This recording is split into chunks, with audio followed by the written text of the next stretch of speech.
Welcome to all exam updater YouTube channel. तो guys जो आज का अपडेट है वो आ रहा है हायर एजुकेशन हरियाणा की ओर से। गाइज यूजी एडमिशन 2021 स्टार्ट हो चुके हैं गाइज। तो उसको लेकर ये यूज़र मैनुअल आ चुका है। आप लोग देख सकते हैं यूज़र मैनुअल के अंदर स्टेप बाय स्टेप वेरिफिकेशन और आपका रजिस्ट्रेशन प्रोसेस के बारे में बताया हुआ है। तो आइए गाइज स्टार्ट करते हैं इस वीडियो को और देखते हैं क्या रहेगा इस बार का रजिस्ट्रेशन प्रोसेस।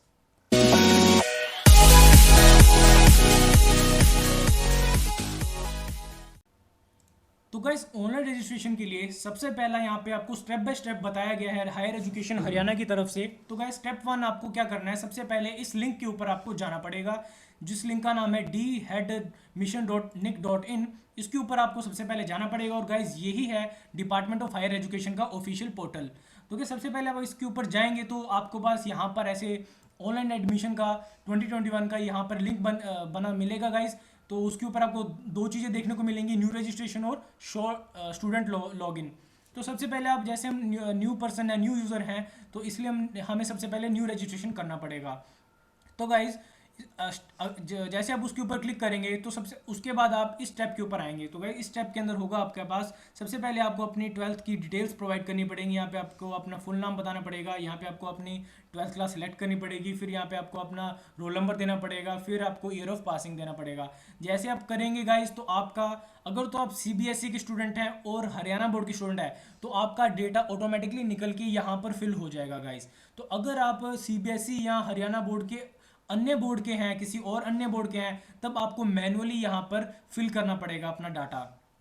उसके बाद गाइस जैसे आप इसके ऊपर क्लिक करेंगे, रजिस्टर करेंगे, आपके पास ओटीपी जाएगा और ओटीपी से आपका रजिस्ट्रेशन हो जाएगा गाइस। तो रजिस्ट्रेशन दोनों लैंग्वेज में भी हो सकता है, हिंदी और इंग्लिश दोनों के अंदर हो सकता है।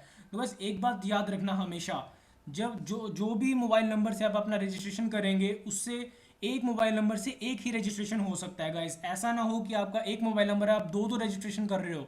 अगर आप ऐसे किया तो आपका रजिस्ट्रेशन कैंसिल हो सकता है गाइस। जी हाँ दोस्तों, अगर आपने ऐसा किया कि मान लीजिए आपने अपना एक मोबाइल नंबर पे अपना रजिस्ट्रेशन कर लिया और दूसरे सेम मोबाइल नंबर से आपने किसी अपने फ्रेंड का भी रजिस्ट्रेशन कर दिया तो गाइस आपका दोनों का रजिस्ट्रेशन यहाँ पर कैंसिल हो सकता है गाइस। तो इसलिए इन चीज़ का बिल्कुल अच्छे से ध्यान देना। यहाँ पर हायर एजुकेशन ने अच्छे से नोट में लिख के बताया हुआ है कि the mobile number shall be unique, unique होना चाहिए फॉर एवरी रजिस्ट्रेशन, और same mobile number cannot be used, देखो गाइस लिखा हुआ है यहाँ पर cannot be use for registration for more than one admission form. ठीक है गाइस, तो ये चीज़ का आपको बहुत अच्छे से याद रखना है। उसके बाद आप अगले स्टेप की ओर पहुंचेंगे तो आपके पास यूज़र आईडी मिल जाएगा और आपको एक पासवर्ड मिलेगा गाइस ये रजिस्ट्रेशन करने से। तो वो पासवर्ड को आपको काफ़ी संभाल के रखना है क्योंकि उसी का काम आपको दोबारा लॉगिन करने के समय मिलेगा। तो गाइस देखिए यहाँ पे अब आपको उस रजिस्ट्रेशन आईडी और पासवर्ड का इस्तेमाल करके आपको यहाँ पे अपना लॉगिन करना होगा गाइस। लॉगिन कर यहाँ पे अपनी डिटेल्स भरकर फिर आपको एक कैप्चा भरना पड़ेगा, उसके बाद साइन इन पे क्लिक करना पड़ेगा। तो जैसे ही गाइस आप ये सब कर देंगे उसके बाद आपका द्वार खुल जाएगा गाइस, आपका फॉर्म भरने के लिए द्वार आपका खुल जाएगा। तो गाइस उसके अंदर ये चीज़ें आपको इन स्टेप्स 7 स्टेप्स के अंदर आपका फॉर्म भरा जाएगा गाइस। काफ़ी आसान स्टेप है, ये आप घर पे बैठ के किसी भी मोबाइल या लैपटॉप के ऊपर आप भर सकते हैं। तो सबसे पहले गाइस आपको पहले स्टेप के अंदर पर्सनल डिटेल अपनी भरनी पड़ेगी गाइस। इसमें ऐसी कुछ डिटेल होंगी जो आपकी ऑटोमेटिकली फिल्ड होगी और कुछ ऐसी डिटेल है जो आपको भरनी पड़ेंगी। तो गाइस एक बात याद रखना कि आपको अपना आधार नंबर, ईमेल आईडी और मोबाइल नंबर और डेट ऑफ बर्थ काफ़ी अच्छे तरीके से और ध्यानपूर्वक भरना है गाइस। अगर इनके अंदर कोई भी गलती होती है तो आपका रजिस्ट्रेशन प्रोसेस कैंसिल भी हो सकता है गाइस और आपको आगे फ्यूचर में रजिस्ट्रेशन से रिलेटेड और एडमिशन रिलेटेड काफ़ी परेशानियों का सामना करना पड़ सकता है। और अपना नाम और फादर नेम गाइस बिल्कुल सही होना चाहिए। तो इसको आप चाहे 2 बार वेरीफाई कर लेना गाइस, इसको अच्छे से भरना। उसके बाद आपका परमानेंट एड्रेस है और आपका कॉरेस्पॉन्डेंस एड्रेस आपको भरना होगा। अगर आपका दोनों का सेम है तो यहाँ पर ब्लू टिक कर देना तो आपका ऑटोमेटिकली फिल्ड हो जाएगा। उसके बाद गाइज यहाँ पे कुछ इंपॉर्टेंट क्वेश्चन पूछा जाएंगे, वो आपको बिल्कुल सही तरीके से भरना है। जैसे मैं आपको बताया था, अगर आप बीपीएल कैटेगरी से हो, बिलो पॉवर्टी लाइन से हो, तो आप यस कर सकते हो, अदरवाइज आपको नो करना पड़ेगा। अगर आपके पास पासवर्ड या ड्राइविंग लाइसेंस है तो आप यस कर सकते हो, अदरवाइज नो करना पड़ेगा। अगर आप एजुकेशनल लोन लेना चाहते हैं गाइज, ये इंपॉर्टेंट चीज़ आ गई है यहाँ पर फिर से, तो आप यस कर दीजिए, अदरवाइज नो। और एजुकेशन लोन को रिलेटेड हम नेक्स्ट वीडियो में आपको बताएंगे कि कैसे आप एजुकेशन लोन को अवेल कर सकते हैं अपने यूजी एडमिशन के अंदर। उसके बाद गाइज ये भी आप लोग देख सकते हैं कि एक्स्ट्रा करिकुलर एक्टिविटीज़ के अंदर यूथ फेस्टिवल अक्सर यूनिवर्सिटी कॉलेज में होते रहते हैं, तो आप उसके अंदर पार्टिसिपेट करेंगे तो आपको यस कर देना।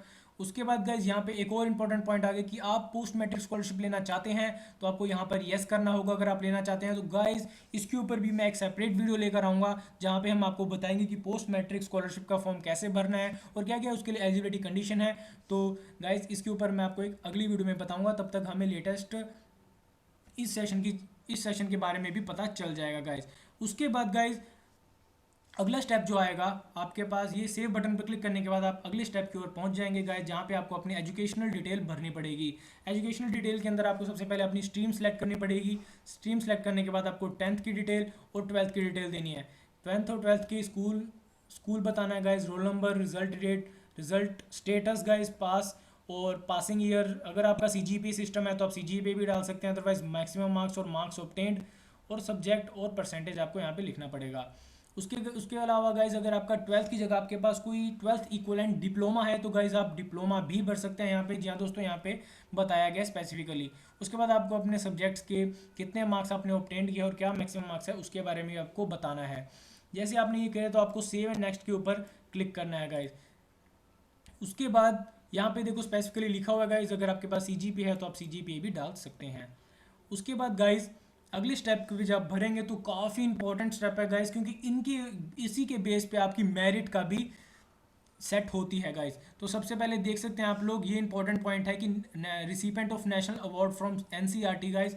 अगर आपके स्कूल के अंदर कुछ ऐसा फंक्शन हुआ था जहां पर NCERT का सर्टिफिकेट वाला कोई फंक्शन हुआ था, नेशनल टैलेंट अवार्ड, और आप उसके अंदर कोई पोजीशन लेके आए थे तो गाइज आप यस कर सकते हैं अगर आपके पास उसका प्रूफ और आपके पास उसका सर्टिफिकेट है। तो गाइज इसके आपको 5 नंबर की वेटेज मिलेगी। जी हाँ दोस्तों, 5 नंबर की वेटेज आपको अपने मेरिट में देखने को मिल जाएगी। लेकिन गाइज एक बात याद रखना, अगर आपने ऐसा कुछ भी पार्टिसिपेट नहीं किया और आपने सोचा कि ऐसे ही भर देता हूँ तो गाइज ये आपको काफ़ी नुकसानदायक होगा, क्योंकि आगे जब आपकी फिजिकल वेरिफिकेशन होगी तब आपको आपका ये अवार्ड का जो सर्टिफिकेट है वो आपको दिखाना पड़ेगा, तभी आपको इसका मेरिट का फ़ायदा मिलेगा।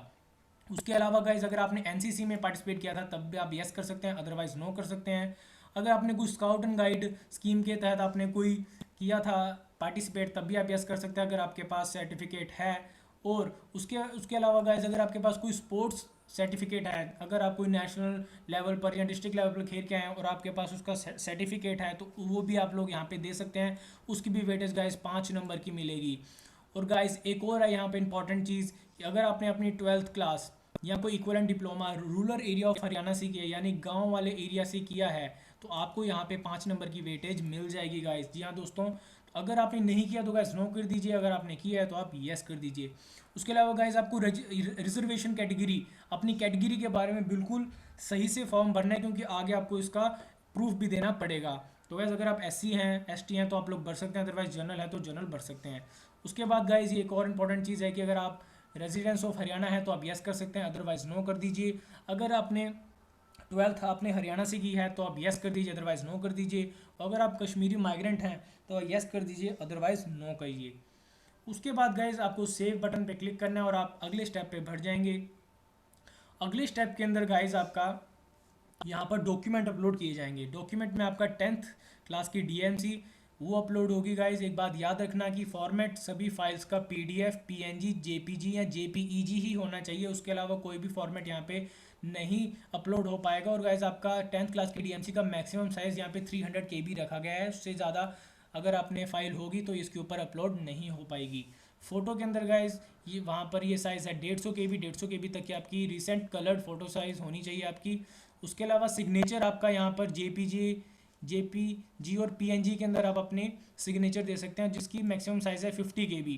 गाइस एक बात याद रखना कि DMC के इसमें आप अपना PDF डाल सकते हैं, बट फ़ोटो सिग्नेचर आपकी JPG, JPEG और PNG के अंदर ही हो सकती है, PDF में ये अपलोड ही नहीं हो पाएगी।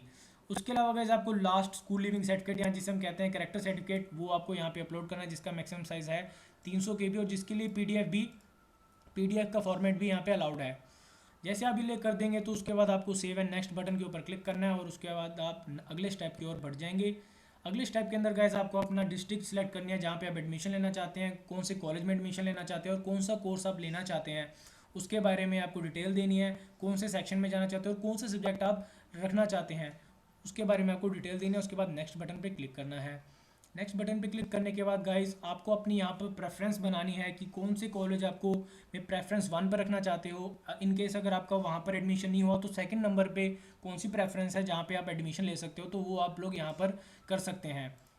उसके बाद आपको सेव एंड नेक्स्ट बटन पे क्लिक करना है। सेव एंड नेक्स्ट बटन पे क्लिक करने के बाद गाइज आप लोग पहुंच जाएंगे लास्ट स्टेप की ओर। लास्ट स्टेप है जो गाइज डिक्लेरेशन स्टेप, जहां पर आपको सारा आपका पर्सनल स्टार्टिंग से लेके एंड तक आपको सारी डिटेल मिल जाएगी। अगर आप इसे एडिट करना चाहते हैं तो गाइज अभी एडिट कर लीजिए, उसके बाद ये एडिट नहीं हो पाएगा जब आपने इसको फाइनली सबमिट कर दिया तो गाइज यहाँ पे आप लोग देख के इसको यस कर दीजिए और क्लिक कर दीजिए कन्फर्म एंड सबमिट बटन के ऊपर। तो उसके बाद आपका फॉर्म फाइनल सबमिट हो जाएगा। तो गाइज ये था आपका रजिस्ट्रेशन प्रोसेस, लेकिन इन चीज़ों के साथ आपको इन बातों का भी ध्यान रखना है कि एक बार आपका फाइनल सबमिट हो गया तो जैसे मैंने बताया उसके बाद आप लोग दोबारा एडिट नहीं कर सकते हैं। तो उसके बाद आपकी कोई भी चेंजेस एंटरटेन नहीं की जाएंगी। और जी हाँ दोस्तों, यहाँ पे एडमिशन फीस इस बार नहीं ली जाएगी 2021 सेशन के लिए, बट हाँ गाइज ट्यूशन फीस यहाँ पे चार्ज की जाएगी एडमिशन के लिए। और गाइज जो भी डॉक्यूमेंट्स हैं वो आपको फिजिकली वेरीफाई कराने पड़ेंगे गाइज जब आप अपने कॉलेज के अंदर एडमिशन लेने जाओगे। जब आपकी मेरिट लिस्ट लग जाएगी उसके बाद आपको डॉक्यूमेंट वेरिफिकेशन के लिए कॉलेज में बुलाया जाएगा, तब आपको अपने फिजिकल डॉक्यूमेंट्स उनको दिखाने पड़ेंगे, वेरीफाई करवाकर फिर आपको अपनी फ़ीस भरकर और आपका एडमिशन एकदम सक्सेसफुली हो जाएगा गाइस। तो यही थी गाइस आज की हमारी वीडियो। और अगर आपको हमारी वीडियो अच्छी लगी तो हमारी वीडियो को लाइक कीजिए और ऐसे ही फास्टेस्ट अपडेट के लिए हमारे चैनल को सब्सक्राइब कीजिए। Thank you very much.